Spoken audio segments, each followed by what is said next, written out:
6ix9ine's plea deal fell through and is sentenced to life. One thing I fear in life. No, two things. I'm not gonna.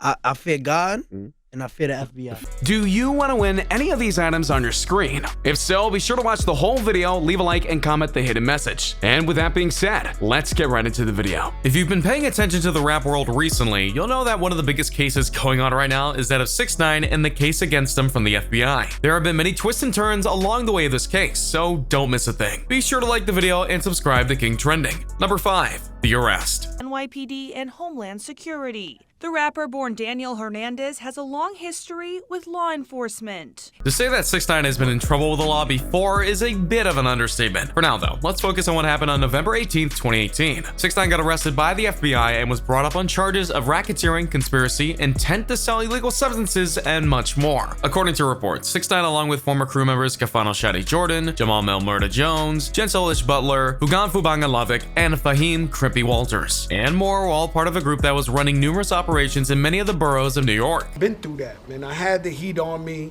You know, I was wilding in the streets, so I try to tell them as a young kid, it's my job. And they were committing numerous crimes to ensure their territory and dominance, as well as getting all sorts of profits from the illegal activities. All of which means that these charges aren't just real, but they carry heavy burdens if convicted. Allow me to break down why. Racketeering is defined as the illegal running of a business in order to make money. In this case, 6ix9ine and his crew were selling substances and other things all over New York. And then when they were trying to expand their reach, which led to even more illegal activities being done, they would call themselves the Trey Nines, which is an offshoot of an actual gang in New York, and a group that 6ix9ine himself has claimed to be a part of for a long time through his rap music. But that's only the start of it all. 6ix9ine was also charged with holding a firearm for the use in maintaining his illegal business. This is one of the conspiracy charges where he was charged with aiming to use the weapon to scare off his competitors so that his business wouldn't be messed with. To be clear, at present it's not stated that 6ix9ine ever took a life, but attempting to or being in the position to do so is a serious crime in and of itself. Members and associates of the enterprise promoted and celebrated the criminal conduct of the enterprise, namely narcotics distribution, acts involving violence, and the use of firearms in music and on social media. The indictment reads, the purposes of the enterprise included preserving and protecting the power, territory, and profits of the enterprise through acts and threats of violence. He was also charged with assisting a robbery using a blunt object to help complete the robbery, as well as using it to hurt a rival to the Trey Nines. That's a pretty significant list of charges, but what you need to know is that some of these charges are punishable by life sentences. In fact, 2 different charges from that list mentioned contain life sentence deals. Life in prison is no joke for a guy like 6ix9ine, and while he did try and get out of it like he did these other times when the law tried to hook him, he wasn't getting much traction. So other methods were needed to be considered. Number 4, the plea deal. Blows any other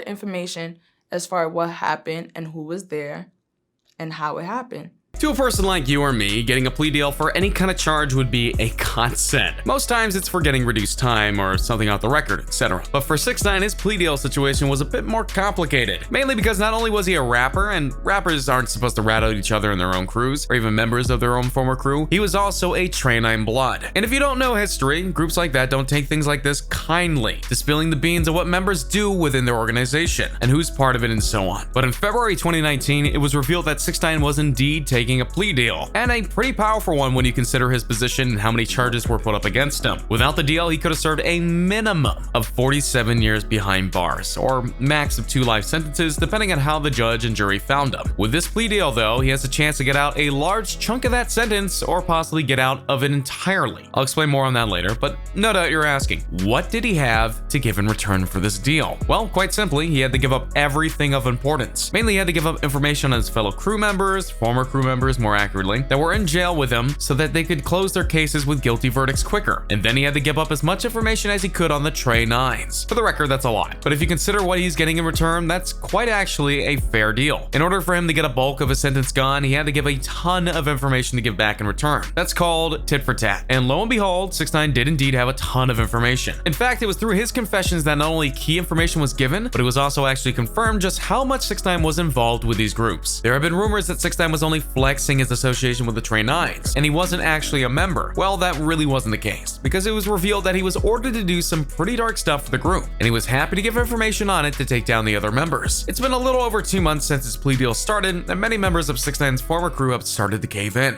Number 3, the manager. Yeah. What y'all on? This regular. What y'all on?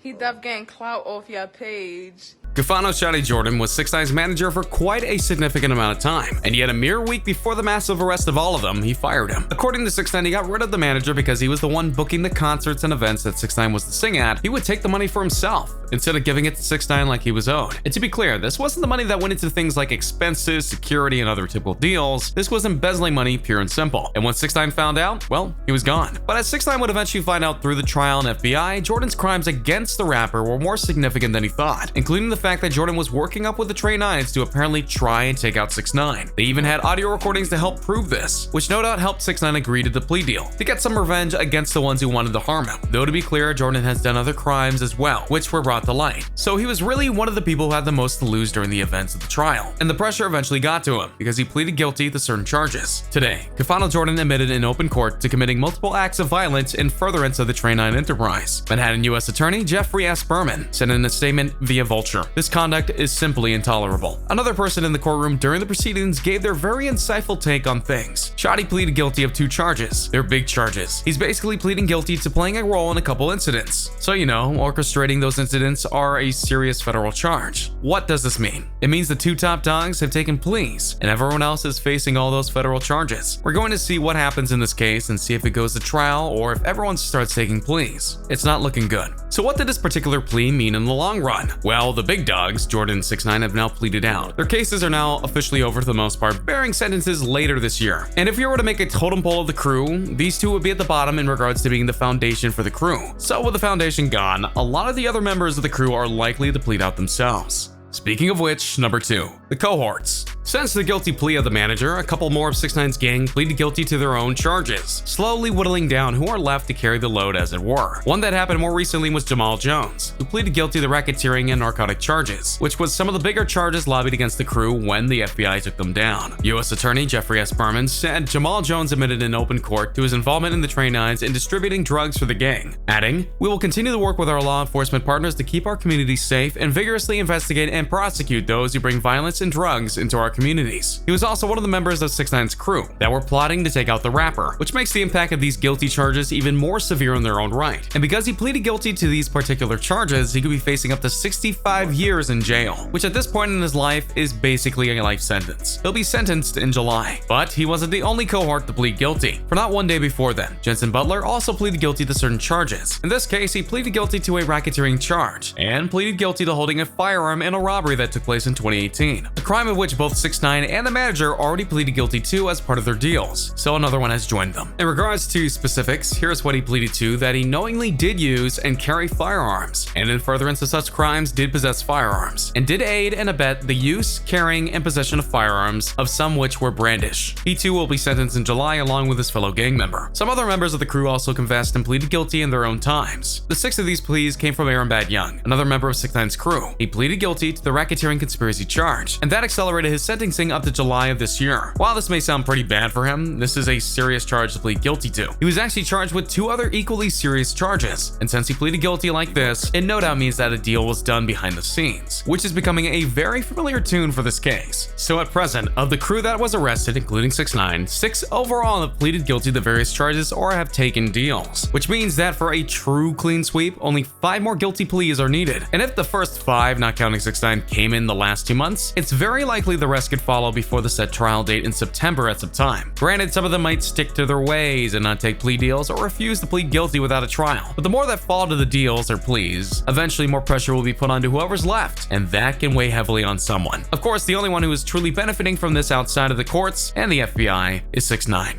Number 1.